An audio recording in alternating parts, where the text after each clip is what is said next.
За амралтын өдрийн минь манайхаа өглөө болсон нэг өөртөө тохиолдсон юмд инээ түрээд үнэгүй юмд хүмүүсийн сэтгэл зүйчин нэр үнэхээр хүнийг бол нэр үнэхээр сайхан хуурах юм да. Үнэгүй гэдэг юмд хүмүүс амар хуурдах юм. Тэгээ үнэхээр үнэгүй юм гэдэг бол байдаггүй шүү дээ. Гэтэл хуурдчихлаа. Нэг хятадын вебсайт байдаг шүү дээ. Тэр ингээд хятадын бараа захиалганы Temu гэдэг вебсайт Америкт албан ёсоор distribution center нээсэн юм байна л да.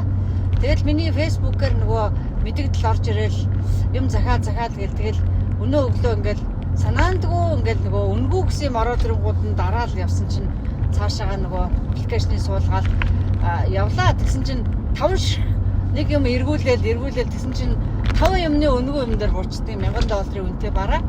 Тэгвэл яг тэрүүгээ оронд үнгүй юм $1000 бараа авах чинь ингээд 5 юмаа ингээд сонгохгүй ядаад сонгоод тэгэл 5 юмаа нөгөө нэг еврогоо хийчлээ, карт руугаа хийчлээ. Тэгээд тэгсэн чинь дахиад нэг 2 юм авах хэрэгтэй болчихлоо. Юу гэсэн чинь $500 үнэтэй эмийг л одоо чухам 90% хямдруулж байгаа 2 юм дахиад ав гэж нэг юм гараад ирлээ. Тэгэхээр бас л тэгэл нөгөө хямдхан юм чинь гэл тэгэл нэг нөгөө 2 юмаа сонгоод мөнгө нөгөө шип хаяг маяга хийх гэсэн чинь кредит картны дугаар нэхээр нь би юу үлэн чинь гэдгсэн чинь нөгөө сүүлд авсан 2 юмны үн байгаа хгүй. Тэгэхээр нь би за тэгвэл бас кредит карт нэг ч юм чинь жоохон хямдхандуу юм авчих гэхээр 2 хямдхандуу юм аваад нэг $20 болсон. Тэгээд хаяг маяга хийгээл кредит картныхаа дугаарыг өгөөл ингээл төлөөл.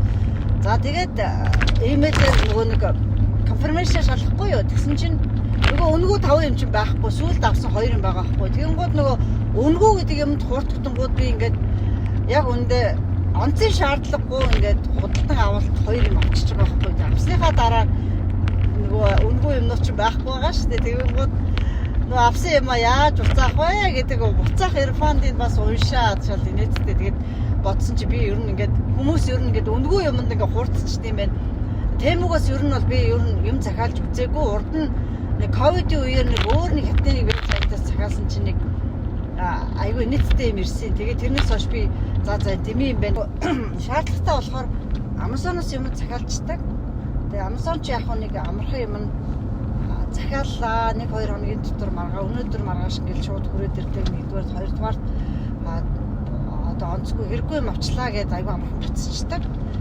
Тэгээд тийм болохоор Amazon-оос юм авсаар агаад сурцсан. Temu чинь болохоор Temu тэр нөгөө хятадын вебсайт ш одоо би нэг нэрээ санахгүй байна. Аль ковидын үед л нэг юм авч ирсэн. Тэрнээс хойш би ерөөсөө Temu өндрөөс аваагүй байхгүй юу. Temu-гээс ер нь авч байгаагүй.